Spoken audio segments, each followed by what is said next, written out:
اس میں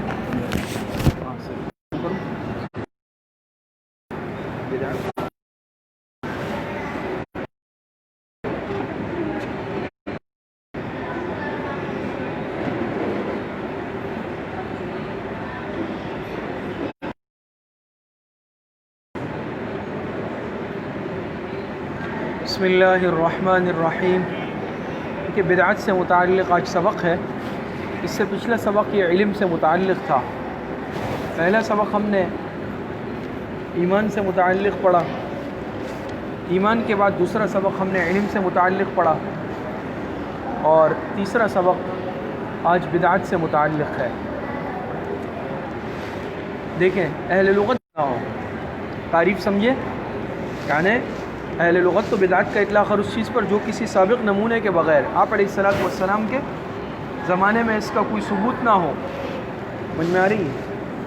اور شریعت کی اصطلاح میں سے اچھی طرح سمجھ لیں, ثواب کی نیت سے کیا جانے والا ہر وہ عمل ہے جس کا آپ صلی اللہ علیہ وسلم نے اللہ تعالیٰ کی طرف سے جس کا رسول اکرم صلی اللہ علیہ وسلم اور رضوان اللہ علیہ مجمعین سے کوئی ثبوت نہ ہو. یہ کیا کہلاتا ہے؟ بدعت. اب اگر کوئی کہے بھائی یہ پنکھا بھی تو نہیں تھا, یہ بدعت ہے, ٹیوب لائٹ بدعت ہے, ایسے دھوکہ دینے کی کوشش کرتے ہیں نا.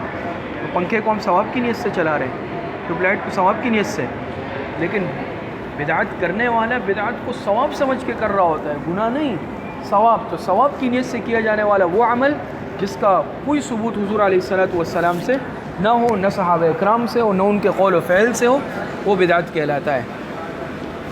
آپ صلی اللہ علیہ وسلم نے اللہ تعالیٰ کی طرف سے پسند و ناپسند کا جو معیار دیا اس کا نام دین و شریعت ہے, جس کی تکمیل کا اعلان آپ صلی اللہ علیہ وسلم کے وصال سے 3 ماہ قبل حجۃ الوداع کے موقع پر کر دیا گیا تھا.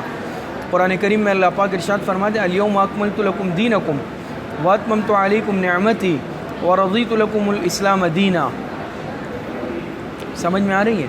یعنی آج کے دن تمہارے لیے کیا کر دیا؟ اکملت لکم دینکم, دین کو مکمل کر دیا گیا. اور تم پر اللہ پاک فرماتے ہیں کہ میں نے تم پر اپنی نعمت کو مکمل کر دیا, اور دین اسلام تمہارے لیے کیا کیا؟ وَرَضِيتُ لَكُمُ الْإِسْلَامَ دِينًا, اسلام کو بطور دین کے تمہارے لیے کیا کیا؟ پسند کیا. ایک مومن کا اعتقاد و ایمان اتنا پختہ اور کامل ہونا چاہیے کہ قرآن اور سنت والی راہ پر پورے یقین کے ساتھ چلنے اور شریعت کی حدود کے اندر رہنے کو ہی اپنے لیے فلاح و سعادت سمجھے. اپنی نفسانی خواہشات اور ذاتی اغراض کی بنا پر دین میں نئے نئے طریقے رائج کرنا نہ صرف یہ کہ ایمان و اعتقاد معنی عقیدہ, ایمان و اعتقاد کی بڑی کمزوری ہے, بلکہ دعوی اسلام کے منافی بھی ہے. دین نفسانی خواہشات پر چلنے کا نام تھوڑی ہے, دین تو اتباع کا نام ہے. بات سمجھ میں آ رہی؟ اب میرا دل, اب ظاہری بات ہے بہت ساری چیزیں ایسی ہیں نفس پر گراں گزرتی ہے. فجر کے لیے اٹھنا مشکل ہے لیکن نماز فرض ہے, روزہ اگر طویل ہے مشکل ہے لیکن فرض ہے. دین اتباع کا نام ہے, لیکن میرا دل چاہ رہا ہے کہ بھئی میں یہ والا کام کر لوں, یہ آسان ہے. دل چاہ رہا ہے یہ کر لوں, یہ کر لوں, یہ کر لوں, دین کے نام پہ کر لوں, لیکن دین کا حصہ نہیں ہے تو میں اپنی خواہش نفس کی اتباع کروں گا. خواہش نفس پر چلنے کا نام دین نہیں ہے. بدعت میں مبتلا ہونے کے بعد اس کا نقصان کیا ہوتا ہے؟ بدعت میں مبتلا ہونے کے بعد دل و دماغ کی نورانیت اور صلاحیت زائل ہو جاتی ہے. یہ بدعت کی ایک نحوست آپ سمجھ لیں. جیسے سنت میں اللہ پاک نے یہ برکت رکھی ہے, سنت کے اندر نورانیت ہے. جو شخص حضور علیہ السلام کی سنتوں کو اپناتا ہے, چلتا ہے, اللہ پاک اس کے دل و دماغ کو روشن کر دیتے ہیں. لیکن خدا نہ اگر کوئی شخص بدعات پر چلتا ہے تو اس کے دل و دماغ کی نورانیت جو ہے کیا ہوتی ہے؟ خراب ہو جاتی ہے, زائل ہو جاتی ہے. آدمی حق اور باطل کی تمیز کھو بیٹھتا ہے. یعنی انسان کیا ہے؟ بدعات کو ہی ثواب سمجھنے لگتا ہے, سنتوں سے دور ہونے لگتا ہے. یہ ایک ایسا عمل ہے جس کو شیطان اتنا مزین اور خوبصورت بنا کر پیش کرتا ہے کرنے والے کو اپنی غلطی کا احساس ہی نہ ہو, اور مرتے دم تک اسے توبے کی توفیق بھی نہ ملے. یہی ہوتا ہے نا, بدعاتی اس کو گناہ سمجھ کے تھوڑی کر رہا ہوتا ہے. بدعاتی تو بدعت کو ثواب, بلکہ وہ کہتا ہے ہم زیادہ ثواب کما رہے ہیں, یہ کر رہے ہیں. لیکن ظاہری بات ایک چیز آپ علیہ السلام نے نہیں کی, صحابہ نے نہیں کی, ثابت نہیں ہے, دین کا حصہ نہیں ہے, ہم اس کو کیسے دین کا حصہ سمجھ لیں؟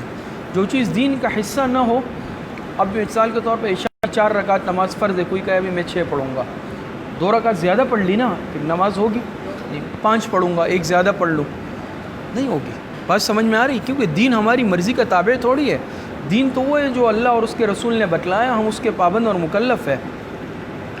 تو یہ شیطان یہ بدعتی کو بدعات مزین کر کے بتاتا ہے، خوبصورت بنا کر پیش کرتا ہے، تو غلطی کا احساس ہی ظاہری بات ہے انسان توبہ تب کرتا ہے جب اسے اپنی غلطی کا احساس ہو، جب وہ غلطی نہیں سمجھ رہا بلکہ ثواب، پھر توبے کی توفیق بعض دفعہ نہیں ملتی۔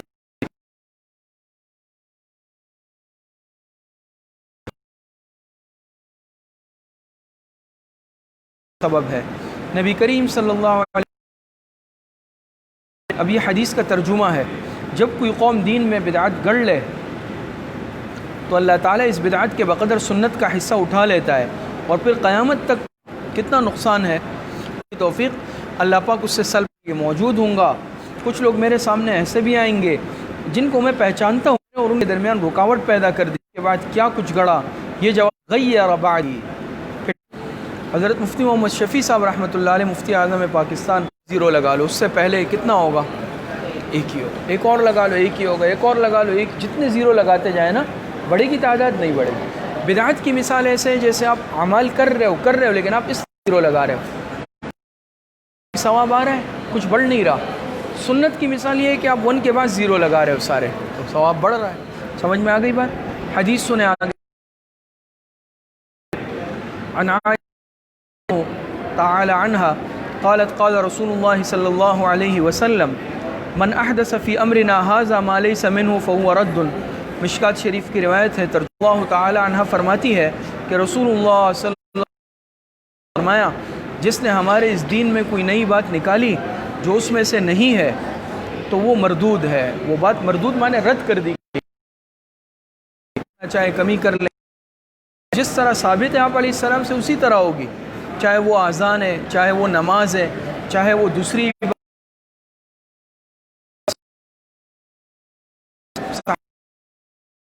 ایک ایک سنت کو اپنائے گا تو دعوت تو ظاہری پر مبنی ہوتا ہے۔ بات سمجھ میں والی زندگی اختیار کرنا کی مستند تشریحات کی صورت میں آگ ہے۔ کل محدثۃ بدعہ و کل بدعۃ ضلالہ۔ آگے ایک روایت ہے، لما احدث قوم بدعۃ گڑ لے الا رفع مثلها من السنت، تو اللہ تعالیٰ اس بدعت کے بقدر سنت کا حصہ ان سے اٹھا لیتے ہیں۔ یہ سنتوں کو مضبوطی سے تھام لینا بدعت گڑنے سے بہتر ہے۔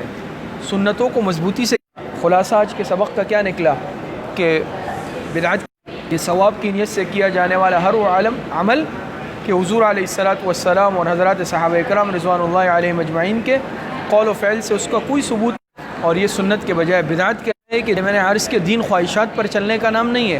میرے دل میں جو چیز آ رہی ہے مجھے اچھی لگ رہی ہے تو میں وہ کروں گا، بلکہ مجھے یہ دیکھنا ہے کہ قرآن و حدیث کو دیکھنا ہے، قرآن و حدیث میں اس کے کیا احکامات ہیں۔ اگر وہ چیز قرآن و حدیث سے ثابت ہے، حضور علیہ السلام سے ثابت ہے، میں کروں گا، ثابت نہیں ہے، دین کا حصہ نہیں ہے، میں نہیں کروں گا۔ تو بہرحال دین اپنی پسند ناپسند کا نام نہیں ہے، بلکہ دین اللہ اور اس کے رسول کے احکامات پر چلنے کا نام ہے۔ اللہ پاک صحیح عمل کی توفیق عطا فرمائے۔